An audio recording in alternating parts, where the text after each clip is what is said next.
Senhor Deus Todo-Poderoso, vamos dar início aos nossos estudos a respeito do Evangelho de Jesus, para o que pedimos a assistência e proteção dos vossos bondosos mensageiros e do nosso anjo da guarda, a fim de que nos esclareçam a inteligência e nos dê o discernimento necessário a nós, os encarnados, e aos nossos irmãos desencarnados, que aqui vieram com a permissão do Pai, para bem compreendermos o que vamos estudar. Rogamos a Jesus, o nosso mestre e guia, seja conosco e presida a nossa reunião. Que ao nome do Senhor, do seu bendito Filho Jesus, da nossa Mãe Maria, da Ismael e da irmã veneranda protetora desta casa, damos por aberta a reunião de estudos desta noite. Na intimidade do ser, vós, pois, como eleitos de Deus, santos e amados, revesti-vos de entranhas de misericórdia, de benignidade, humildade, mansidão, longanimidade. Paulo, Colossenses 3:12. Indubitavelmente não basta apreciar os sentimentos sublimes que o cristianismo inspira. É indispensável revestirmos-nos dele. O apóstolo não se refere a raciocínios, fala de profundidades. O problema não é de pura celebração, é da intimidade do ser. Alguém que possua roteiro certo do caminho a seguir, entre multidões que o desconhece, é naturalmente eleito para administrar a orientação. Detento de tão copiosa bagagem de conhecimentos acerca da eternidade, o cristão legítimo é a pessoa indicada a proteger os interesses espirituais de seus irmãos na jornada evolutiva. No entanto, é preciso encarecer o testemunho, que não se limita à fraseologia brilhante.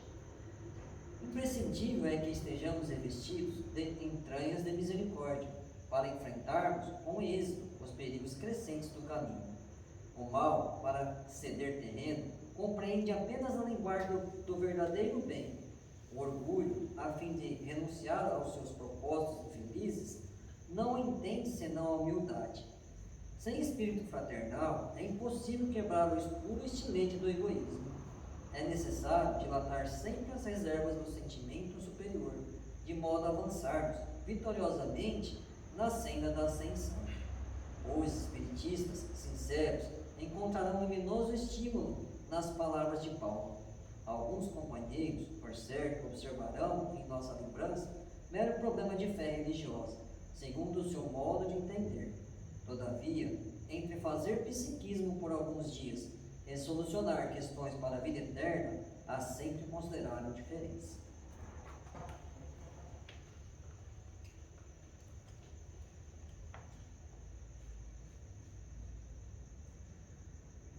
Pai nosso que estais nos céus, santificado seja o vosso nome, Senhor. Que venha a nós o vosso reino, que seja feita a vossa vontade, assim na terra como nos céus. O pão nosso de cada dia nos dai hoje, Senhor. Perdoai as nossas ofensas, assim como nós perdoamos aos que nos têm ofendido. E não nos deixeis que entremos em tentações, e livrai-nos, Pai, de todo o mal, porque Teu é o reino, o poder e a glória para sempre. Amém. Espíritos esclarecidos e benevolentes, bondosos mensageiros de Deus, que tendes por missão assistir aos homens e conduzi-los pelo bom caminho, sustentai-me nas provas desta vida. Dai-me força para suportá-las sem murmurar. Afastai de mim os maus pensamentos e fazei que eu não dê entrada a nenhum espírito que tentasse iludir-me e conduzir-me no caminho do mal. Esclarecei minha consciência com relação aos meus defeitos e tirai-me sobre os olhos o véu do orgulho, capaz de impedir de os perceber e confessá-los a mim mesmo. A ti, sobretudo, bondoso anjo da guarda, que mais particularmente velais por mim, e a todos vós, espíritos protetores, que por mim nos interessais, fazei que me torne digno da vossa proteção. Conheceis as minhas necessidades, que elas sejam atendidas segundo a vontade de Deus. Que a paz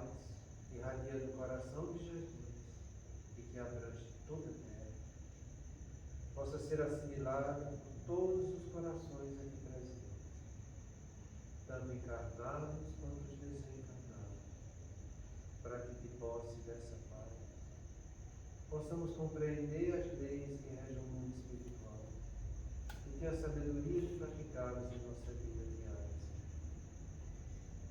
E em nome do nosso Mestre amado, da equipe espiritual que nos assiste, dos nossos anjos da guarda, solicitamos que a nossa resposta seja purificada em nosso benefício.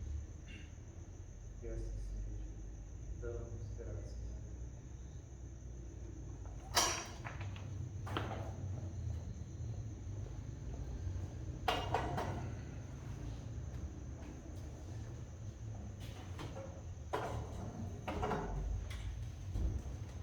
Isso, Rogério. A gente que é médico e que convive com os transtornos mentais, a gente fica muito alegre de conversar sobre o que a gente vai estudar hoje e dar continuidade que foi vista a semana passada. Porque a gente vê o sofrimento e a dor tomando conta das pessoas.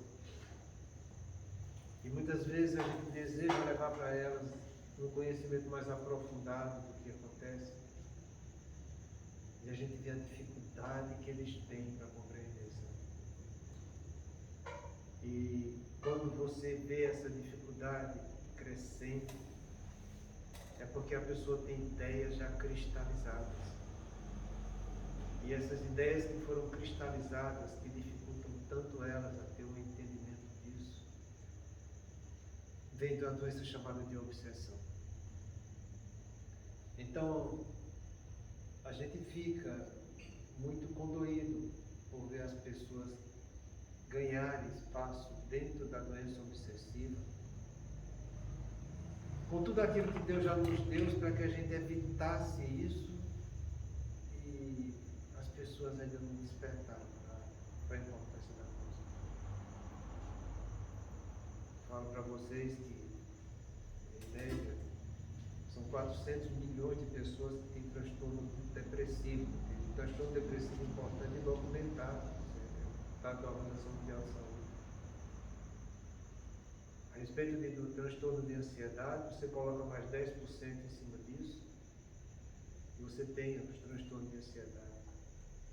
Se você for ver transtorno do estresse, aí sim é que a coisa ganha espaço, porque o transtorno do estresse pós-traumático tem nos Estados Unidos que não dá para a gente ter uma boa aceitação dos trabalhos de lá, porque as pessoas abusam muito do diagnóstico, com qualquer coisinha, ficar dizendo que ficaram estressadas e que não estão conseguindo produzir.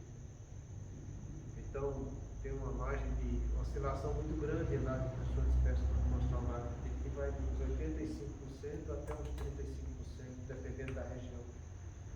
Mas se você for juntar essas doenças todas que a gente chama de neuróticas, a quantidade da humanidade que sofre com esse diagnóstico é uma coisa espantosa. E é a respeito disso que a gente está estudando. Quando ele faz essa pergunta aqui, se existe algum tipo de depressão, não, os tipos de depressão existem, quadro de obsessão. Ele já começa a fazer uma distinção muito bonita, sabe? E que se faz de grande importância a gente fazer esse diagnóstico, se a obsessão é causa primária da depressão ou se foi a depressão a causa primária da obsessão. E isso é de suma importância, porque implica diretamente no tratamento que a pessoa vai ter que receber. Então ele explica da seguinte maneira: na nossa experiência, todas as doenças, todos os casos de doenças mentais têm obsessão. Não necessariamente primária, mas às vezes secundária ao processo. Na obsessão primária é quando a obsessão gera a doença, como no caso do Evaldo. Na auto-obsessão, que é a rebeldia frente à vida, neste caso o problema é do encarnado, para com ele mesmo, e que os espíritos aproveitam a oportunidade e me auxiliar, neste caso, a obsessão secundária. A gente está falando aqui só de transtorno neurótico, sabe? Então, quando você pega um paciente que tem um distúrbio de ansiedade, quando ele tem um transtorno do estresse, ou quando tem um quadro depressivo, e você pergunta para ele, como é que começou isso? É interessante que a grande maioria das vezes ele fala, começou quando perdi meu pai, briguei com a mulher, tive um descontentamento, perdi meu carro, perdi meu emprego. Quando ele fala que existe um fator desencadeante do quadro, o que está em jogo é isso aqui, ó, rebeldia frente à vida. Porque ele vai se sentir contrariado com o que a vida ofereceu para ele, e ele se frustra com aquilo, e é dele mesmo que vem o quadro neurótico. É dele mesmo que nasce a depressão, é dele mesmo que nasce a ansiedade, o transtorno do estresse. Porém, muitas vezes a gente pergunta como é que começou isso, e ele fica olhando de um lado para o outro. Não sei. Começou. A gente chama isso de causa difusa. Quando ele não tem uma causa inicial, mas ele não encontra um motivo, e a coisa é difusa, ele não consegue encontrar começo do troço, aí tu fica muito esperto, sabe? Porque quem está atuando aí na causa difusa são eles lá em cima. A pessoa não tem nele um fato de rebeldia diante da vida que gerou o quadro. E a coisa vem e vai acontecendo de uma maneira difusa e ele não se percebe. E é muito delicado isso, sabe? Porque quando ele fala que não tem causa inicial e que essa causa é difusa, a gente fica muito preocupado, não só por causa do quadro obsessivo, ser o gerador do transtorno neurótico. A gente fica preocupado porque, em cima disso, muitas vezes tem transtorno de personalidade. Então, a gente diz, tudo bem, então, você não sabe como começou, você não sabe iniciou, mas você já tinha algum sintoma desse antes ou não? E é muito interessante, porque quando tem pai e mãe presente, uma pessoa que já conhecia há mais tempo, e ele diz, ele sempre não foi normal, doutor. Quando começa a dizer um troço desse, a gente já fica com a antena ligada, porque ele tem transtorno de personalidade. É o tipo da coisa, para você ver transtorno de personalidade, ele tem uma penetrância na população geral de 20%. Está falando isso em qualquer canto do mundo, sabe? 20% dos brasileiros têm transtorno de personalidade. É muita coisa, gente. É difícil na família de alguém você não conhecer isso. 6,5% do transtorno de personalidade são transtornos borderline. 10% do transtorno de borderline vão cometer suicídio. Então a gente está falando de doenças aqui que tem um envolvimento no mundo espiritual, que gera desencarnação aqui das pessoas. E que as pessoas às vezes não percebem. Hoje mesmo eu atendi uma mocinha que tem 25 anos, 25 a 28 anos, entende? Ela chegou com um transtorno depressivo, entende? Que a gente foi conversando, e o diagnóstico inicial dela foi transtorno de borderline. Então a gente tem que ter tempo para conversar, entende? Porque a própria pessoa vai contando o que acontece com ela. E no transtorno de borderline, no transtorno de personalidade, entende? A coisa é muito complicada, porque normalmente, sabe, eles surgem na infância, na adolescência.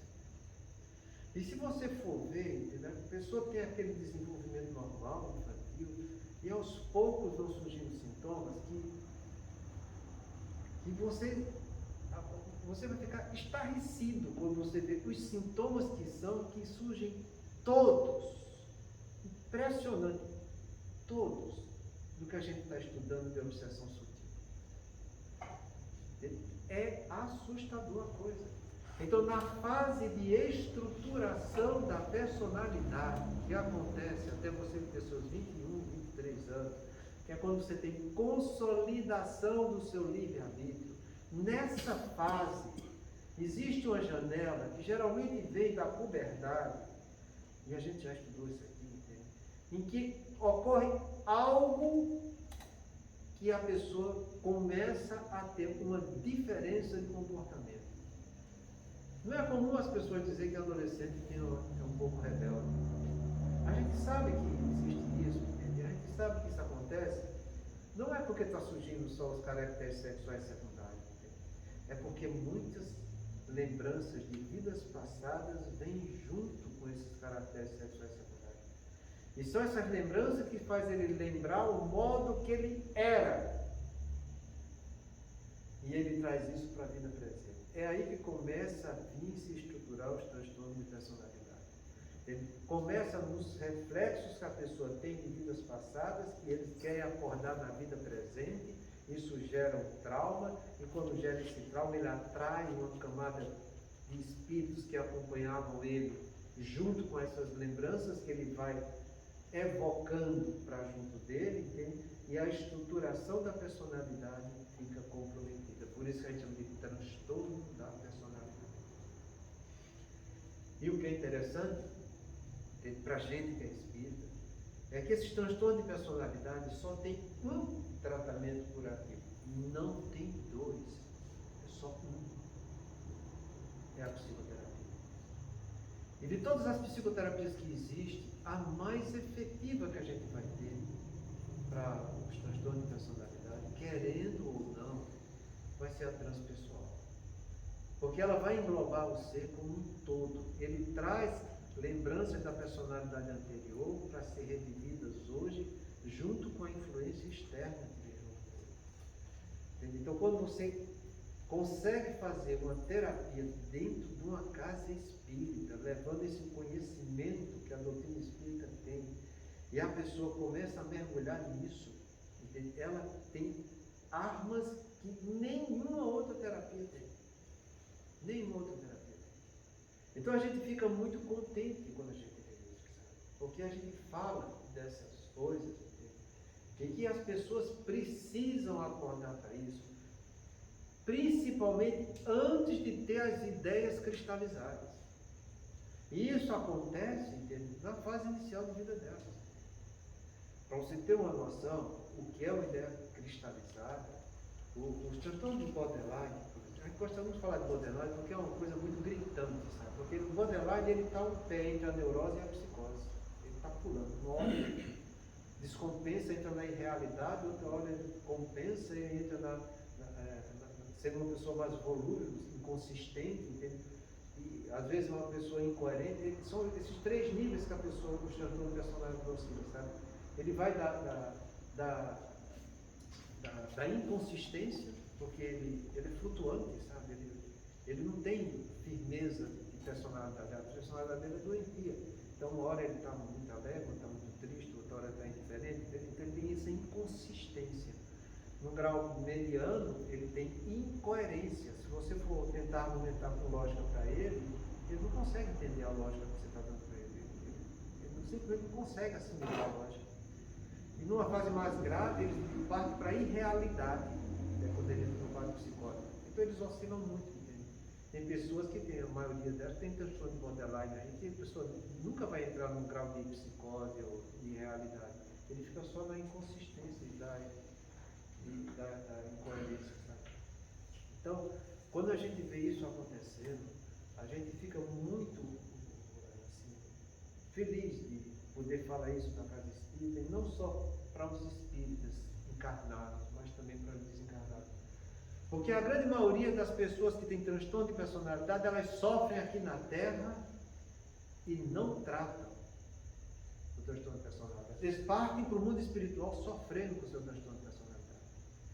E isso eu acho muito grave. Porque hoje em dia, com o conhecimento que a gente tem da doutrina e da própria medicina, é inconcebível. Então a gente precisa alertar, a gente precisa falar para as pessoas, a gente precisa divulgar isso. E por mais que a gente faça, ainda vai ser pouco. Porque são muitos os irmãos nossos que estão lá padecendo disso aí até hoje, porque não tiveram uma capacidade de ter um entendimento, porque quando estavam aqui na Terra, isso não foi valorizado pela família. Entende? Isso deixou acontecer a ideia cristalizada nele, e depois que a ideia está cristalizada, só as dores do tempo vai fazer a pessoa acordar para a verdade. Eu acho que o maior protótipo disso é o Baudelaire, como eu estava dizendo, porque ele começa na estruturação da personalidade, entende? Lá para os seus 20 anos é que a coisa começa a se dar consistência, que é quando ele tem a autonomia do seu livre-arbítrio. Ele sofre por isso, dessa idade até a idade adulta madura. É depois dos 50 anos, 60 anos, é que ele, por perda da energia vital do corpo, ele começa a ter essas ideias cristalizadas, começam a ser diluídas pelo sofrimento, e eles começam a melhorar. Eu acho isso muito triste. Você vê uma pessoa sofrer, gente, eu estou falando isso, personalidade. A personalidade é a maneira de ser, de se comportar, de se conviver. Você tem esse transtorno que causa sofrimento, e ele causa sofrimento todos os dias. Todos os dias ele tem sofrimento. É dos 20 até os seus 45, 50 anos, até ele ter o próprio corpo. Isso é, se ele não se matar antes. É por isso que tem 10% de suicídio, porque é muito sofrimento. É muito sofrimento. Se você for analisar, entende, o que deve chegar dentro dessa casa espírita, pessoas com transtorno depressivo, neurótico, com transtorno de personalidade, entende, e que às vezes a gente vê que não estão sendo feitos diagnósticos para ter um tratamento mais preciso da coisa, é assustador. E muitas vezes a gente vê as pessoas jogando a doutrina em cima, como se jogando a doutrina fosse resolver o problema. Não vai resolver, porque se ele é inconsistente, ele vai entender hoje, amanhã ele está sofrendo menos, ele está em outro campo. Se ele é incoerente, por mais que você jogue o que é coerente para ele, ele não vai conseguir assimilar. Se ele está na irrealidade, como é que ele vai entender uma coisa se ele está no mundo irreal? Entende? Então a gente precisa levar esse conhecimento não só para a pessoa que está sofrendo, mas principalmente para o contexto familiar onde ela está inserida. Porque vai ser esse contexto familiar que vai dar consistência e coerência para que aquela pessoa seja tratada. Então, vai ser o marido, vai ser a esposa, vai ser o pai, a mãe, seja lá quem for, que vai ter que estar dando essa ajuda para as pessoas. Porque a maioria delas, eles ficam nesse quadro de auto-obsessão, que é gerado lá quando começou a puberdade. Lá quando ele começou a lembrar do corpo que tinha, e começa a olhar para ele e dizer, mas esses olhos não são desse jeito, eu quero ter olhos azuis, entendeu? Eu falo isso para vocês porque uma sobrinha minha que foi adotada, ela começou ela tem transtorno borderline, e ela começou sem aceitar a cor dos olhos dela, porque ela queria que os olhos fossem azuis. Então o que é que ela fazia? Ela acordava, andava assim, os olhos tudo fechados, para ninguém ver a cor dos olhos dela. Quando ela sentava no canto, ela fechava os olhos, ela ficava escutando televisão, ela não estava assistindo. E isso aconteceu o quê? Quando ela tinha seus 13 anos de idade. É aí que começa a surgir. Entende? Hoje ela toma um monte de antipsicótico, entende? E leva uma vida meio isolada, mas pelo menos está vivendo com um pouco de qualidade de vida. Sabe? Então, isso é o que eu estou falando, entende? Não é só na minha família, não. Se vocês forem procurar na família de vocês, você vai encontrar N pessoas com transtorno de personalidade por aí e sofrendo. Doutor, você estava falando, eu estou tentando desenhar na minha cabeça a pessoa com um transtorno desse, assim. Né? É que não tem nada a ver com transtorno de burnout, né? Não, o burnout é de cansaço, né? O burnout tem um burnout out agora, né? O burnout ele está. É o estresse que causa. Exatamente. O burnout é quando ele está vivendo uma situação que exige demais dele, mesmo ele tendo capacidade, a exigência que ele está sofrendo é demais. A gente tem isso muito em medicina, somente em residência médica. E que aumentou o número de suicídio em residência médica por causa disso. Porque bota a pessoa para trabalhar de uma maneira desgastante. Eu estou falando que é desgastante porque é.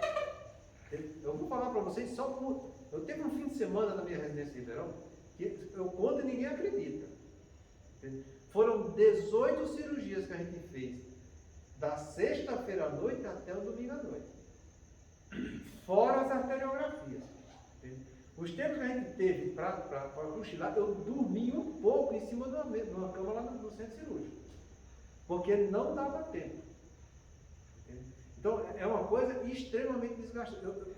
Teve um fim de semana que eu trabalhei tanto, quando terminou a cirurgia, eu estava com tanta fome, eu estava tão cansado, que eu estava lá no centro cirúrgico do HC, né, que é um hospital maior, e eu olhei para mim mesmo ali, quando eu estava passando na sala dos anestesistas, eu digo, olha, eu não vou nem comer, eu vou deitar nessa cama do jeito que eu estou, eu vou dormir, porque eu não aguento. Rapaz, eu fiz essa besteira. Eu acordei depois de umas 4 horas, mas com uma dor de estômago, de fome. Sabe o que é de fome? Mas uma dor que eu nunca tive um troço daquilo. Então, o que acontece é isso.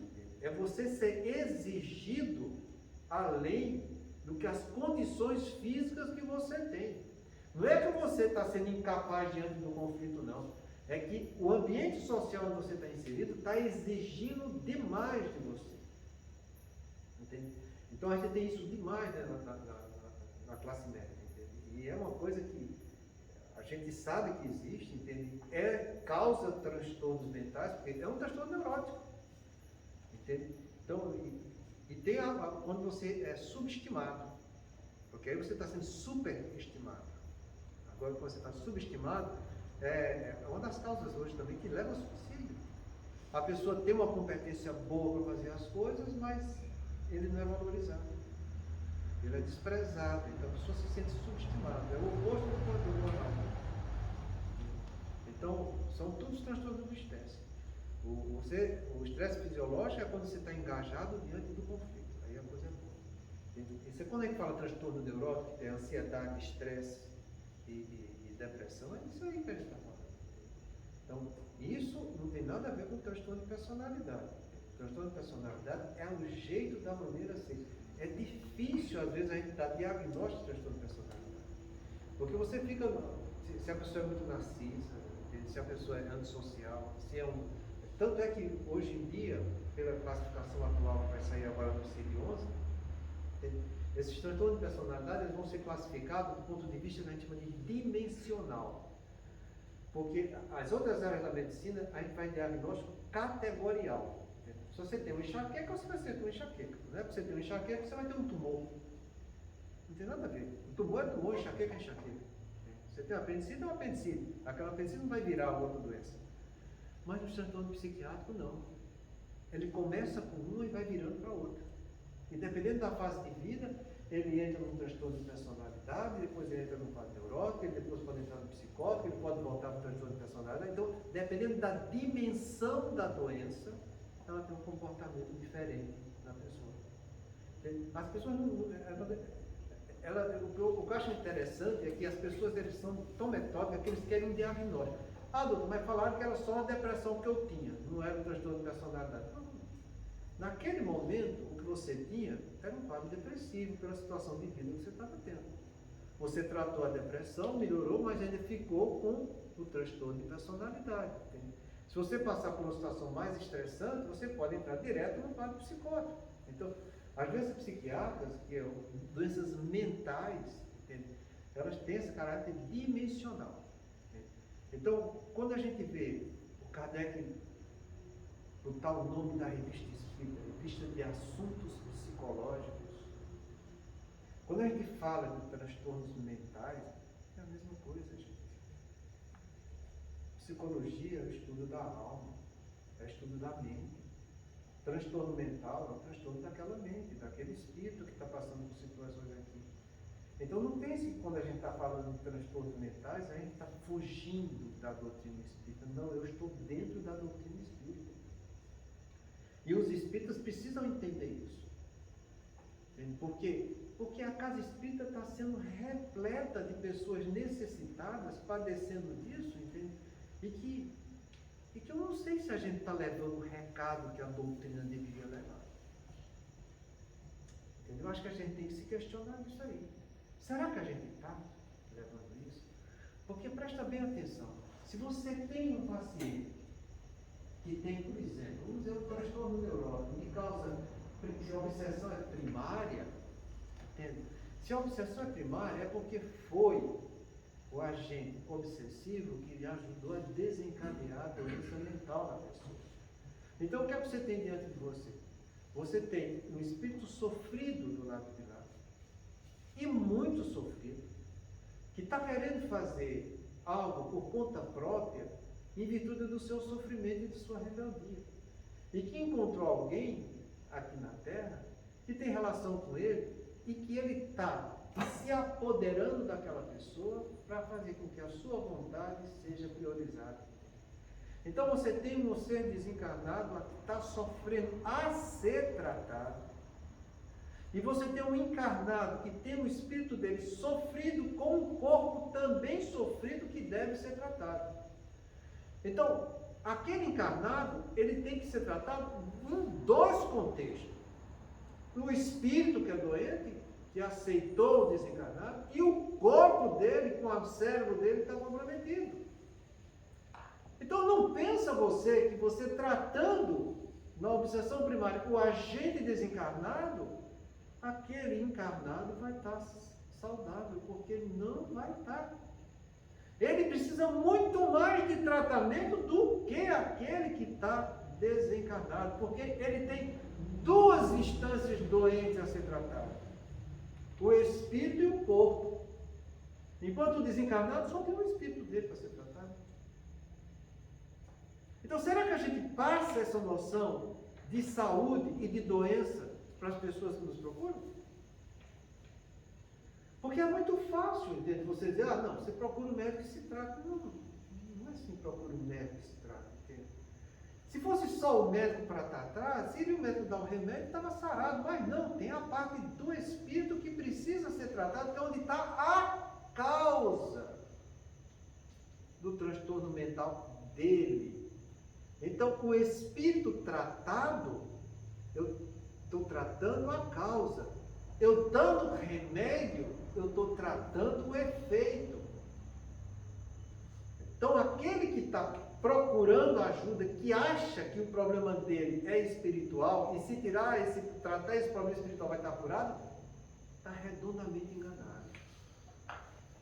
A gente tem que levar esse conhecimento para ele, para que ele se trate da maneira correta.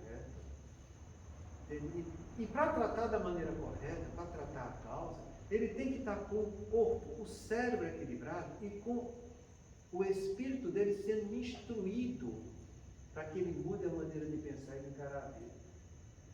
Coisa que ele não quer. Porque ninguém quer fazer o esforço de ter que mudar. As pessoas querem que continue vivendo da maneira boa e gostosa que elas estão vivendo, entende? Que ela realize seus sonhos e desejos, entende? E aí a coisa vai ficando complicada cada vez mais.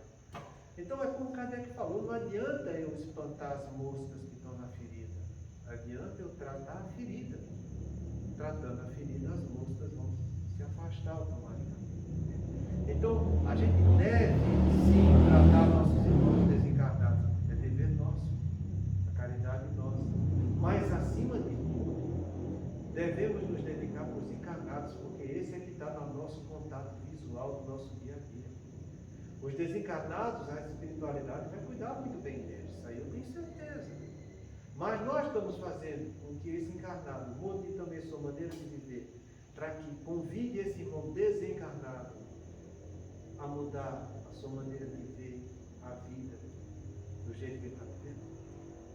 Então, entenda que não é só porque está classificando as coisas em primário e secundário que eu vou tratar só um, ou vou tratar mais um, e vou deixar aquele que é mais relacionado comigo de lado.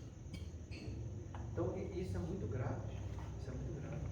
A gente precisa compreender que quando você tem uma causa localizada, resolvida na vida, você tem que conversar com essa pessoa a respeito disso. Se você não tem uma causa específica, você tem que falar com ele também a respeito disso. É uma causa difusa? É. Se é uma causa difusa, tem influência espiritual? Tem. E essa influência espiritual começou quando? Na vida adulta? Na adolescência? Na infância? Até onde eu vou? Onde é que eu vou ter que agir aí? Você tem que analisar tudo. É por isso que eu acho muito bonito a mensagem espírita que Kardec deu aos espíritas do Brasil a respeito do tratamento da obsessão.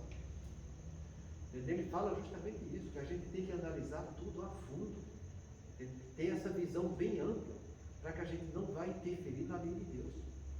Porque interferindo na lei de Deus, no lugar de ajudar, a gente pode piorar em muito as situações. Se você não ajuda da maneira correta, aquele que você está interferindo vai ficar cada vez mais revoltado com a situação que está vivenciando. Então tenha olhos para ver, tenha mente para enxergar, para que você faça isso da maneira correta. Senão a gente vai terminar se comprometendo.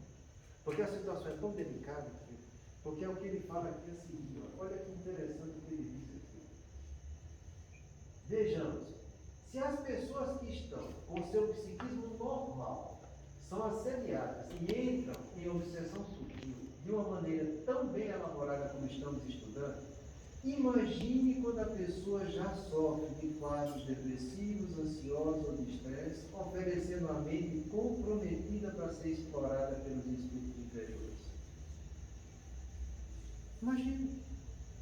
A gente está vendo uma obsessão sutil, que está conseguindo interferir na atividade mental de uma pessoa que tem equilíbrio. Agora você imagina quando as pessoas já não têm equilíbrio. Você imagina que é você pegar um adolescente, entende? Que entrou na puberdade e que está com situação conflitiva com ele mesmo, entende? Porque está num contexto diferente. Ele às vezes quer a mulher que tinha, que ficou na outra encarnação, que não está tendo, quer o pai que tinha, que deixou do outro lado, que não está tendo, meu pai é diferente, minha mãe é diferente, não é isso que eu quero, eu não estou bem nessa família, vocês não fazem nada que eu quero. Não é que não fazem nada, é que ele quer viver o que ele viveu antes e que não está vivendo hoje. Entenda, porque isso chama de memória afetiva. A gente, quando encarna, a gente tem consciência da memória cognitiva, são as lembranças cognitivas que a gente não tem, mas você tem todas as lembranças afetivas. E é aí que está o X da questão. Para você vencer provas e expiações, você tem que modificar suas memórias afetivas. E você só consegue fazer isso quando a sua razão está sendo estudada, está sendo trabalhada de uma maneira melhor, para que essa capacidade cognitiva nova venha trazer luz para a sua afetividade que você está passando nessa encarnação. Aí eu pergunto para vocês, pode uma menina ou um menino de 12 anos, de 11 anos, que está tendo a puberdade, ter capacidade racional para entender essas mudanças afetivas que ela está tendo? Não. Hoje em dia não. Por quê? Porque a permissividade está campeando na natureza humana. Vê como é que nossas crianças estão sendo educadas na primeira infância. Que estruturação as famílias estão dando para essas crianças? Vê o que é que está acontecendo na segunda infância, o que é que a própria sociedade está levando a que essas crianças participem de situações conflitivas na vida dela. Uma das coisas mais conflitivas que eu acho que não deve existir, entende? Não é porque eu sou careta, não. Eu acho que é porque a gente tem um pouco de visão espiritual, entende? Não tem essa história de chegar numa escolinha de primeira infância, de segunda infância, ter banheiro e sexo para que aqueles que têm tendência homossexual se sintam à vontade. Gente, pelo amor de Deus, não é isso. Isso não é educar a criança. Então, em vez de você dar um substrato para que a criança vença suas dificuldades afetivas, não. Você facilita para que os conflitos afetivos tomem conta dela. Então, como é que pode uma criança na puberdade que não tem conhecimento cognitivo, que não teve educação familiar da maneira correta, que não teve uma educação social com a escola, que está gerando mais confusão na cabecinha dela, ter capacidade de ter discernimento para dizer, eu estou lembrando de coisas que eu fui ontem, que ela não sabe o que é, mas está na emoção dela, e que eu estou tendo um descontentamento com o que eu tenho hoje. A grande maioria dos traumas vem daí, gente. Não é à toa que Freud, quando estava analisando as doenças mentais, que fazia as suas regressões, ele sempre chegava na infância, sempre chegava lá. Ele, muitas vezes na vida intraútero das pessoas. Ele não foi além disso, mas ele contou uma grande maioria de doenças que estavam, a causa original estava aí, na infância e na adolescência. Por isso que ele falou que as doenças todas vinham dos transtornos da sexualidade. Por quê? Porque é na sexualidade, na puberdade, que começa a ter essa carga afetiva dos dias de ontem, que gera conflito na pessoa e começa a partir daí os seus transtornos mentais. Então a gente precisa entender isso, ler um pouco para ver na profundidade como a coisa acontece, para que a gente possa ajudar aos outros. Porque qual de nós que vai estar ileso de passar por isso na próxima encarnação?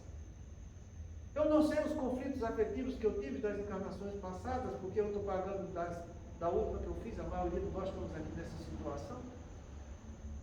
Para você lembrar de 2, 3 encarnações passadas, é preciso ter um equilíbrio emocional muito grande. Ver as dificuldades, por exemplo, na mãe do Ulisses, no livro Nosso Lar. Entende? Então, a gente não sabe nossas dívidas escabrosas, como diz o Bezerra de Menezes, entende? Que a gente tem. Eu não sei os conflitos emocionais que eu vou ter que passar ainda na estruturação da minha personalidade. Porque se nessa estruturação eu passo por um conflito que é muito intenso, eu fico com um transtorno de personalidade.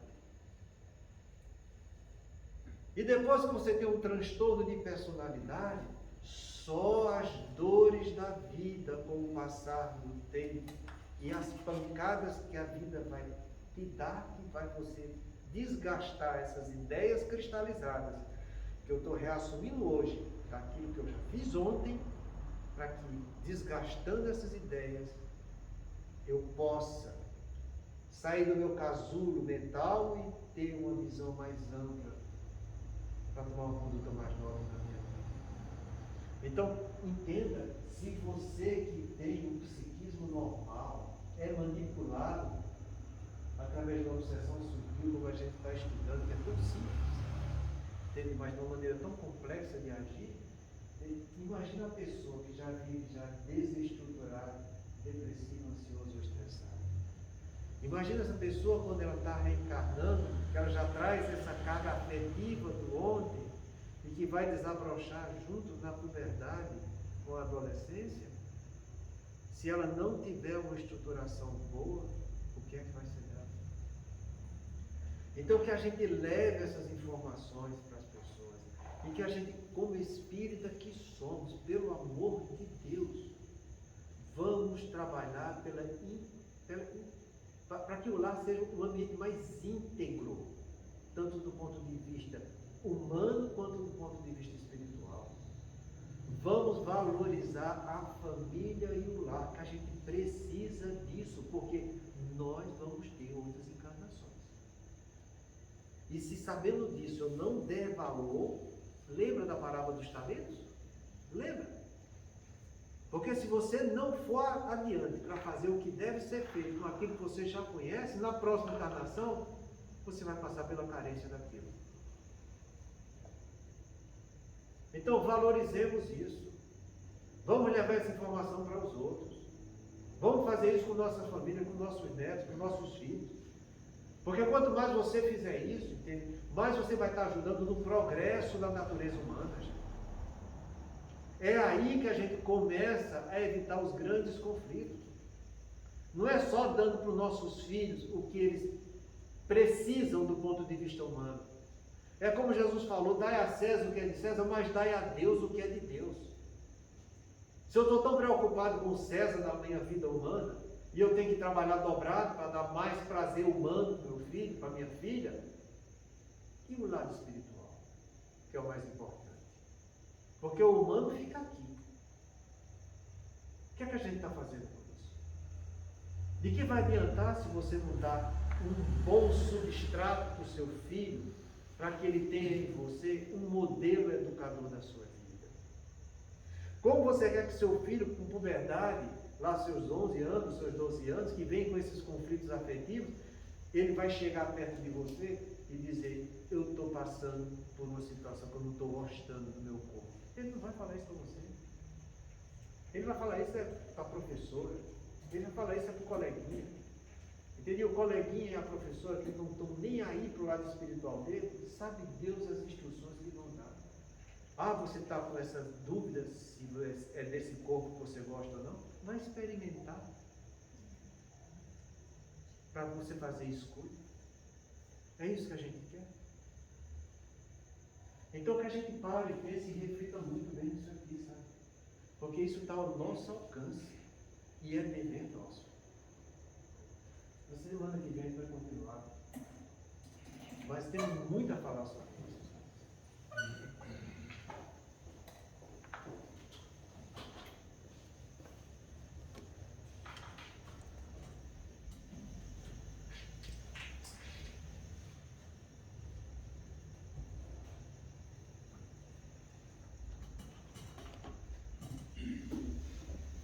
Façamos nossa prece.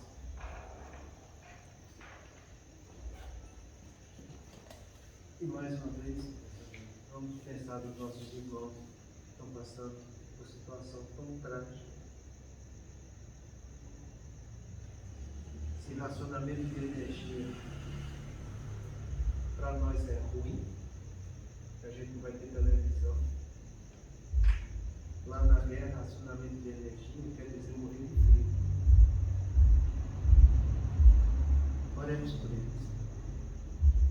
Deus, nosso Pai, que tens poder e bondade, dai a força àquele que passa pela provação. Dai luz àquele que procura a verdade. Põe no coração do homem a compaixão e a caridade. Deus, dai ao viajor a estrela divina, ao aflito a consolação, ao doente o repouso. Pai, dai ao culpado o arrependimento, ao Espírito a verdade, à criança o guia, ao órfão o Pai. Senhor, que a vossa bondade se estenda sobre tudo que criaste. Piedade, Senhor, para aquele que vos não conhece. Esperança para aquele que sofre.